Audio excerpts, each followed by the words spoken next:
ওই নারী আমাদের গ্রামের জন্য গর্ব, ওই নারী আমাদের গ্রামের জন্য রহমত।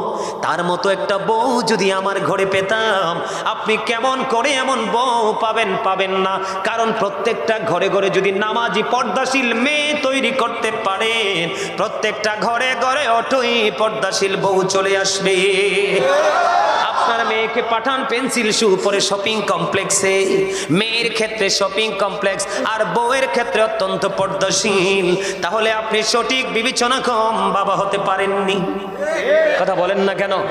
আমি আমার মা বোনদের উদ্দেশ্যে বলবো, মা গো, পর্দা করে চলো, পর্দা ছাড়া কোনো উপায় নেই।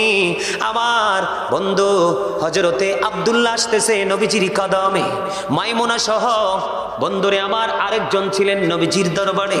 যখন আব্দুল্লাহ আসতেছে তখন আমার নবীজি বললেন, তোমরা আত্মগোপন